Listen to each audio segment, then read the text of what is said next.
परीक्षाओं को सहा और अंत में पार किया।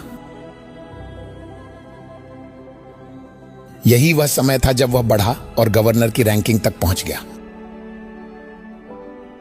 अगर यूसुफ पोटीफर की पत्नी की परीक्षा में फेल हो जाता और फिर भी परमेश्वर ने उसे आशीष दिया होता तो वह गवर्नरों में से एक नियुक्त किया गया होता, क्योंकि आत्मिक क्षेत्रों में वह पहले ही कई कष्ट सह चुका था।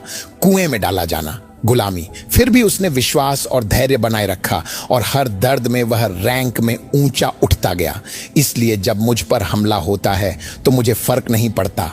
मैं आनंदित होता हूं जब मुझ पर हमला होता है, वे कहीं से भी आ रहे हों, चाहे भीतर से हों या बाहर से। मैं कहता हूं प्रभु धन्यवाद कि अगली रैंक में बढ़ोतरी आ गई है। तो हम भौतिक रूप में जो भी हैं वह आत्मिक क्षेत्रों में कमाया गया है। मैं आपको बता दूं, क्या आप जानते हैं कि आपके पृथ्वी पर शारीरिक रूप में किए गए कार्य, आप शरीर में जो करते हैं, आपकी आत्मिक रैंकिंग तय करते हैं। जब भी मुझे लगता है कि परीक्षा आ रही है, मैं कहता हूं प्रभु का धन्यवाद, परमेश्वर मुझे कौन सी और रैंक देने का वादा कर रहे हैं। जब भी मैं देखता हूं कि लोग मुझ पर झूठा आरोप लगा रहे हैं, मैं कहता हूं प्रभु मुझे कौन सी और रैंक देने का वादा कर रहे हैं। आपकी हर परीक्षा का दौर आपके अगले मुकुट को तय करता है। उस परीक्षा में मत गिरो। हर बार जब परीक्षा आती है तो वह आत्मिक रैंकिंग में बढ़ने का एक अवसर होता है। आत्मिक क्षेत्रों में अभिलाषाओं और वासनाओं की आत्माएं होती है। देखिए, वासनाओं के लिए भी एक आत्मिक क्षेत्र है।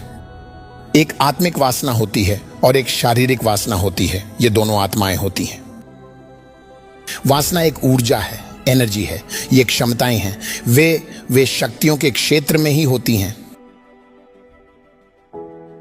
इसलिए जब वासना तुम्हारे विरुद्ध आती है तो वासना की शक्ति पर, उसके क्षेत्र पर और उस वासना की आत्माओं पर अपना अधिकार बढ़ाने का एकमात्र तरीका यही है कि आप अपनी वासना पर विजय प्राप्त करें।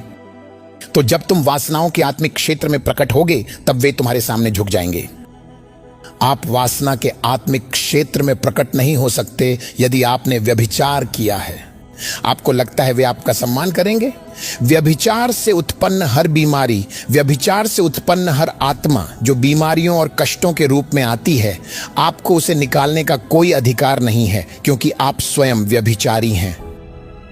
आप पहले से ही आकर्षण, इच्छाओं और वासनाओं के प्राणियों के बंदी है। लेहीदा अधिकार तब प्राप्त होता है, अर्थात अधिकार मिलना तभी संभव